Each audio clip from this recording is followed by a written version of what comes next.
Hello दोस्तों, study kid education हम में आपका स्वागत है। मैं हूं गौरव सैनी एंड आज की वीडियो के अंदर हम डिस्कस करेंगे आरआरबी CEN 07-2024 जो कि होने वाला है हमारा 10 से 12 सितंबर में। इसके अंदर काफ़ी सारे एग्जाम हैं। स्टाफ वेलफेयर इंस्पेक्टर है, इसके अंदर चीफ लॉ असिस्टेंट है, देन इसके बाद में टीचिंग के काफ़ी एग्जाम हैं इसके अंदर।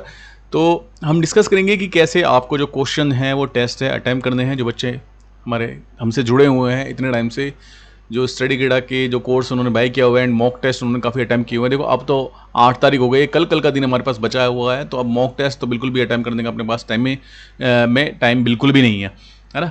अब तो हमें सीधा मैदान में उतरना है। कल का दिन आपके पास है तो आप सिंपली रिवाइज कर सकते हैं। सेक्शंस हैं जो आप याद कर सकते हैं, जो आपने शॉर्ट नोट्स बना रखे हैं उनको आप रिवाइज कर लीजिए। तो आपके करंट अफेयर्स हैं, करंट अफेयर्स आप रिवाइज कर लीजिए। मैंने आपको बोला था 1 साल के करंट अफेयर्स जरूर पढ़ के चलें एंड सेक्शंस जो आपने बना रखे हैं वो सब याद कर लें। मैथ के जो फॉर्मूलेज हैं जो आप भूल रहे हो बीच बीच में फॉर्मूलाज, वो सब याद कर लें। इसके अंदर भाई हमारे एरिया मेंसुरेशन के हो गए, एरिया के हो गए, साइन कोस के फॉर्मूला हो गए, ये सब चीज़ें आप याद कर सकते हो सिंपल।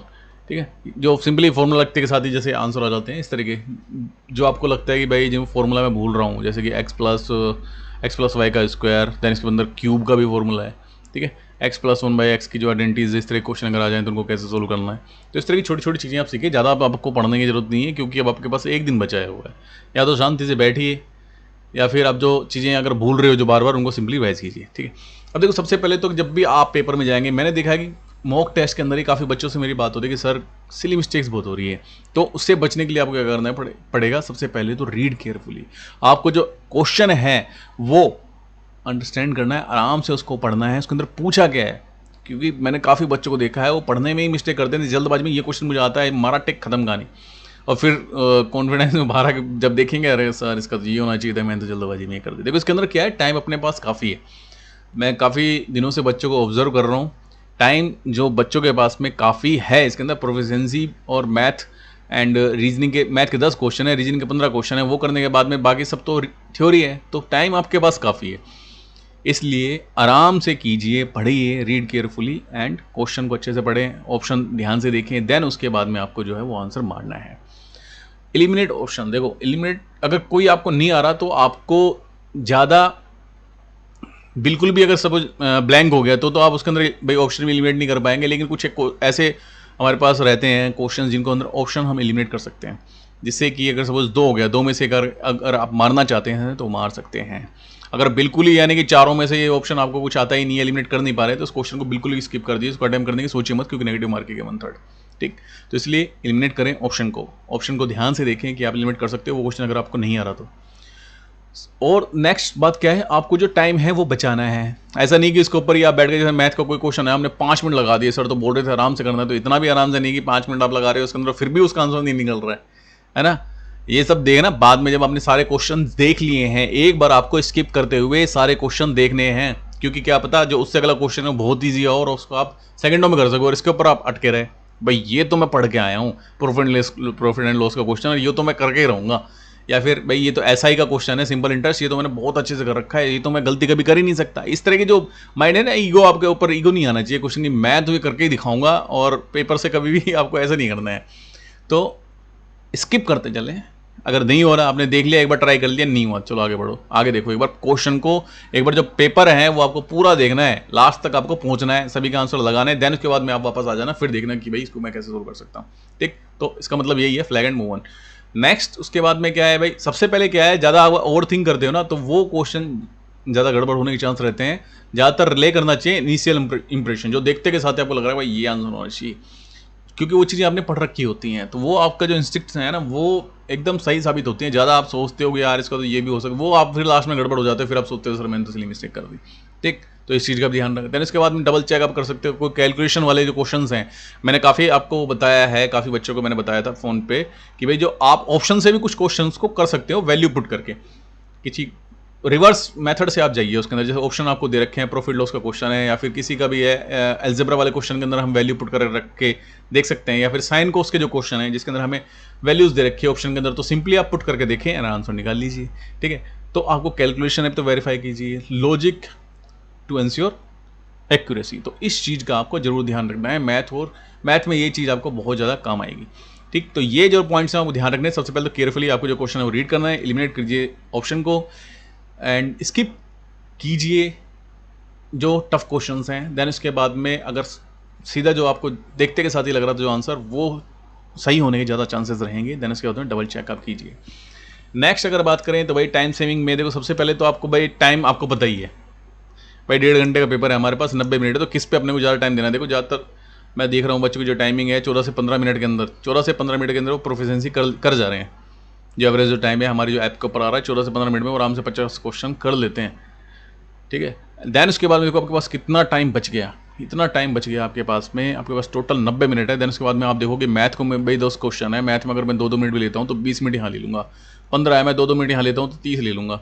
तो अभी भी देखो अपने पास कितने हो गए, 50 और 15, इस हिसाब से कैलकुलेट करो, 65। देन उसके बाद में देखो अभी अभी अपने पास में 25 मिनट बची हुई हैं।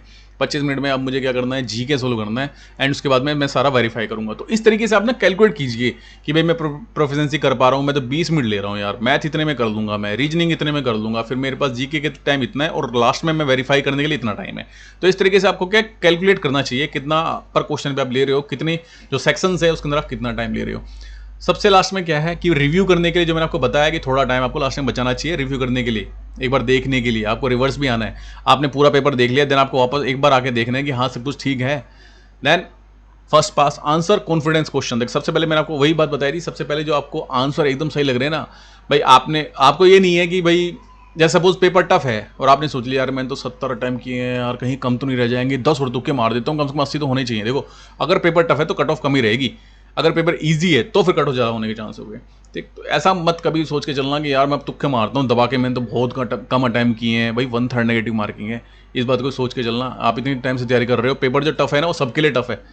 ऐसा मत सोचना कि मैं तो 60 अटैम्प्ट किए हैं और पेपर तो यार बहुत टफ आ गया, तो ऐसा नहीं है किसी ने टफ आ गया तो वो 80 अटैम्प्ट कर रहा होगा, बहुत कम बच्चे होंगे जो फिर 80 तक पहुंच पाएंगे। तो इस बात का जरूर ध्यान रखें कि कॉन्फिडेंस क्वेश्चंस को जो आपको लग रहा है उनको अच्छे से मारे। देन उसके बाद में आप देखें ऑप्शन से एलिमिनेट होकर कौन सा आ रहा है पास।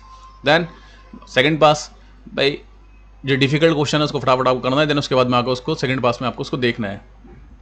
फाइनल पास में रिव्यू, जो आपको आके जो आपने स्किप क्वेश्चन जो किए हैं तो उसके अंदर ऑप्शन होता है हमारे पास मार्क फॉर द रिव्यू, जिसके अंदर यानी कि आप एक बार आके देखना चाहते हो और लगता है कि आपको एक कॉन्फिडेंट ये एकदम सही आंसर है, तो उसके ऊपर वो ब्लू सा जो रिव्यू आ जाता है मार्क फॉर द रिव्यू।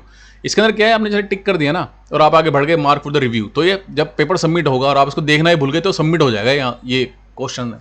मैं ज़्यादातर जब मॉक टेस्ट जब मैंने अटैम्प्ट करता था तो मैं ऐसे ही करता था मार्क फॉर द रिव्यू।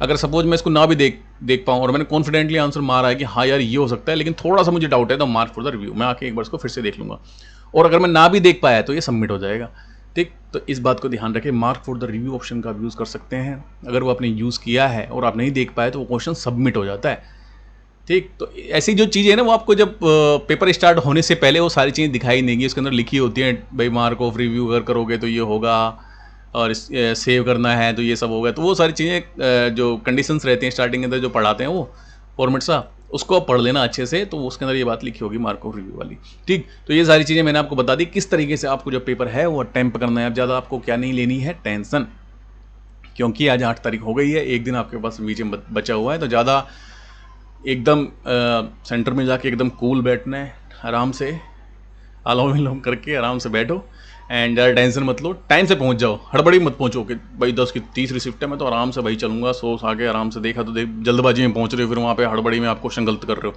आराम से टाइम से पहुंच जाओ वहाँ पे, कम से कम 1 घंटा पहले पहुंच जाओ, आराम से बाहर बातें करो। ऐसा नहीं कि वहाँ जाके बाहर भी पढ़ रहे हो यार, सेक्शन रट्टा मार रहे हो, पढ़ लिया बस, अब जो हो गया बस, वहाँ पे सब छोड़ देना, सिंपली अपना जाना, थोड़ी देर वहाँ पे गप्पे वप्पे मारना, और एग्ज़ाम सेंटर में जाके अपने पानी की बोतल वो तो चलो पानी वानी तो सब मिल ही जाता है, आराम से अपना पेपर देना रिलैक्स होकर, ज़्यादा सोचना मत। और इन चीज़ों को बड़ा ध्यान रखना जो मैंने आपको बताई है, क्या क्या आपको बताया कि आपको केयरफुली क्वेश्चन रीड करना है, क्योंकि पढ़ने में बहुत बच्चे जो क्वेश्चन है वो गलती करते हैं, मैं देखता आ रहा हूँ। कृपया करके इस पॉइंट पे सबसे आपको जोड़ देना है, ये सबसे इंपॉर्टेंट पॉइंट है, रीड केयरफुली, क्वेश्चन को अच्छे से पढ़ना है, पूछा गया कौन सा सेक्शन पूछा है, फिर आपके बाद में देखोगे आप कि यार ये तो ये वाली चीज़ पूछी थी और मैं तो ये बता दी, तो उस चीज़ को आप ध्यान रखें। तो ये जो पॉइंट है ना वो आपको अच्छे से सोचने हैं आज बैठ के शांति से कि हाँ यार इन सब चीज़ों को मैं ध्यान रखूँगा, एग्ज़ाम में उतरने जा रहा हूँ मैदान में, तो मिशन आपको फतेह करके आना है, सिलेक्शन चाहिए हमें, ठीक है। कहीं आप सोचोगे यार बस अब हो गया बस, ना ना ना ना, आपको सिलेक्शन लेके ही आना है, पेपर अच्छे से अटेम्प्ट करना है, जो जो चीज़ें आपने सीखी हैं हमसे, बाकी जो स्टूडेंट्स बच्चे आपस में डिस्कस करते हैं उन सब चीज़ों से, वो अब चीज़ें जो है वो आपको इम्प्लीमेंट करने का टाइम आ गया। बहुत पढ़ लिया, जो सब चीज़ें हमें पढ़ी है अब जाके इम्प्लीमेंट करनी है, आपको साबित करना है अपने आप को। तो ये बात आपको मन में रखनी है। एंड पेपर पॉजिटिव रहना, वहाँ पे जाके पॉजिटिव रहना है आपको। ऐसा बिल्कुल ही मत सोचना कि यार पेपर कैसा है, एक पहला क्वेश्चन देखा, ओहो ये तो बहुत टफ है, दूसरा देखा, ओह ये तो और भी टफ है, तो उसके बाद ही मोरल आपका डाउन हो जाता है। ऐसा नहीं सोचना कोई बात नहीं भाई अगला देखेंगे, इसको स्किप करते हैं, चलते हैं बाद में देखेंगे। नहीं, देखो कोई भी पेपर आता है ना उसके अंदर टफ क्वेश्चन भी होते हैं, इजी क्वेश्चन भी होते हैं। ऐसा नहीं है कि भाई 100 आ गए तो 100 के 100 एकदम टफ मिलेंगे या 100 के 100 ईजी मिलेंगे। ठीक, तो इसके अंदर से अगर 100 है तो भाई 70 इसके अंदर 30 टफ डाल देगा ज़्यादा से ज़्यादा, 70 तो ईजी होंगे, तो 70 तो आपको फटाफट निपटाने हैं। 30 के अंदर फिर देख लेंगे 30 में से कितने बना सकते हैं अपन। तो इन चीज़ों का ध्यान रखें कृपया करके, पॉजिटिव माइंड सेट से जाएँ, जो होगा वो देखी जाएगी। आपने पढ़ लिया है, सब कुछ हो गया है, अब ज़्यादा टेंशन लोगे तो और पेपर ख़राब ही होना है। इसलिए पॉजिटिव सोच जाना, जो भी होगा अच्छा होगा, बस ये सोच के जाना माइंड में हमेशा। हमेशा जो भी चीज़ें आप करें हमेशा यही सोचें कि अब जो होगा ना वो अच्छा ही होगा, और जो भी भगवान चाहेंगे या जो है वो सब ठीक होगा। हमने पढ़ लिया, हमने अपना बेस्ट दे दिया है, अब बस देखेंगे क्या रिजल्ट निकलता है। ठीक है दोस्तों, और भी अगर आपको डाउट्स हो तो वो सारी चीज़ें हम देखेंगे। देखो पेपर आपका हो जाएगा, देन उसके बाद में हम एक गूगल फॉर्म मैं आपको दूंगा, उसके बारे में मैं आपको बताऊंगा कि क्या क्या क्वेश्चन हैं उसके अंदर, वो आप प्लीज़ भर दीजिएगा, ताकि हम कट ऑफ जो है प्रिडिक्ट कर पाएँ कौन सी कैटेगरी में कौन से जोन से कितने क्वेश्चन अटैम्प्ट किए हैं, क्या एवरेज चल रहा है। तो ये सारी बातें मैं हम करेंगे। एक बार आप पेपर दे के आओ, एंड पेपर देने के बाद में आपको सभी को ग्रुप में बताना है कि कैसा रहा पेपर, लेवल क्या था, क्या क्या क्वेश्चन पूछे गए, ये सारी बातें हम डिस्कस करेंगे जब आप एक बार पेपर दे आओगे। अभी अपना शांति से नींद पूरी लो, अपनी हेल्दी रहो, ज़्यादा तबीयत ख़राब मत करो, भाई रात को 1-2 बजे तक जग रहे हो, अब आराम से अपने 10-11 बजे तक सो जाओ, एंड नींद प्रॉपर लो, खाना अच्छे से खाओ, हेल्दी रहो फिलहाल, है ना। तो ज़्यादा सोचोगे तो फिर तबीयत ख़राब होगी। मौसम भी ऐसे चल रहा है, बारिश बहुत चल रही है, वायरल बहुत चल रहा है, इसलिए तबीयत का खासकर अपना ध्यान दें, टाइम से सो जाएं। ठीक है दोस्तों, तो please like share and subscribe our channel study गीड़ा। थैंक यू दोस्तों, बाय बाय।